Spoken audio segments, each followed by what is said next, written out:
All right, let's cast off and deep dive into some really intriguing whispers. You've sent us quite a stack of reports, actually, all about a potential remake of a game, well, a game many of us absolutely love.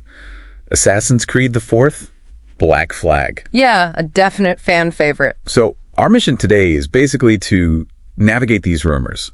We want to explore the big changes reportedly coming, and what they could mean for you, the player, especially if you love a good pirate tale. And it's probably important to say right up front, Ubisoft hasn't officially confirmed any of this yet. It's all whispers and leaks. Right, just rumors. But they are getting pretty detailed, aren't they? Suggesting a major reimagining is, in the works. Definitely. Potentially sailing onto our screens. Well, the timeline seems a bit fuzzy. Anywhere from early to late 2026, maybe? And this isn't just like a polish up or remaster. No, it sounds much bigger, more like a fundamental rework of the game. Okay, so the biggest rumor, the one that's really got people talking, it's the modern day storyline, right? It's the one. Reportedly, it's completely gone. Wow. So those bits in the Abstergo offices, the first person stuff, out? Apparently, yes. The idea seems to be the entire experience would just focus purely on Edward Kenway, his pirate adventures. Huh. That feels like a huge swing. Why make such a radical cut, you think? It's definitely polarizing. You can see that online already. But it might reflect a wider trend. Okay. Well, some developers seem to be moving away from really dense multi-game continuity, trying to make each game maybe a bit more welcoming for newcomers. Accessibility. Makes sense. Yeah, so for a remake like this, it could be strategic, pull in players who maybe found the Animus lore a bit much. Right. Focus on the pirate fantasy. That was the big draw for so many people with Black Flag. Exactly. Pure pirate fantasy. But okay, if you cut that whole modern narrative thread, how do you sort of fill that space, keep players engaged? That seems to be where the RPG elements come in. The reports mention leaning more into that style. Like Odyssey or Valhalla? Pretty much, yeah. Think expanded inventory, loot systems, that kind of thing. And a combat system that properly evolves as you progress.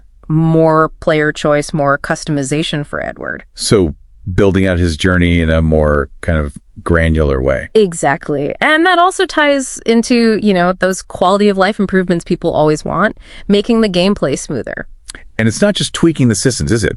I saw reports mentioning actual new content. That's right. Several hours, apparently, of entirely new pirate-era stuff. Oh, interesting. And some whispers even suggest it might include missions that were cut from the original game, maybe featuring Mary Read more. Oh, that would be fantastic for longtime fans, digging into more of her story. Yeah. Absolutely. It deepens that historical world without needing the modern framing device. Right. And speaking of smooth experiences, the engine upgrade sounds promising too. The Andal engine, yeah. A new version. Supposedly. And if that's true, the big hope is, well, no more loading screens. Between ship and land, really. That's the rumor. Imagine just sailing up to an island, jumping off, and running straight into the jungle. Seamless. Wow. Okay, that alone would be a massive upgrade. I remember those loading pauses. They broke the immersion a bit, didn't they? Yeah, they did. So, okay, let's pull this together.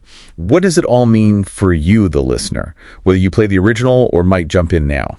Well, it's definitely sparked a debate, like we said. For sure. You've got some fans who are genuinely disappointed. They feel removing the modern day kind of rips out part of the series' soul, its core lore. They like that overarching sci-fi element. Exactly. But then, on the other hand, you have people who are really excited. Yeah, incredibly excited for just a focused, polished pirate adventure. They might argue the modern stuff just got in the way sometimes. Yeah, I can see both sides. It's that classic tension, isn't it? Sticking to the original versus updating it for today. It really is. Finding that balance between staying faithful and maybe modernizing to fit current trends, or just telling a better story within that single game. So what we're looking at is a rumored remake, promising a maybe more focused, definitely more seamless pirate game, packed with potentially new content, modern RPG mechanics. But possibly sacrificing that traditional Abstergo modern day layer. Right. Which brings up a really interesting question for you to think about. When these beloved games get remade, what do we really want? Are you looking for something that's almost identical, just prettier? Or do you prefer these bold reimaginings, even if they change core parts of what made the original, the original? It's a tough question for developers and for us as players, too. Definitely something to chew on. Where do you land on that spectrum? faithful recreation or bold reimagining?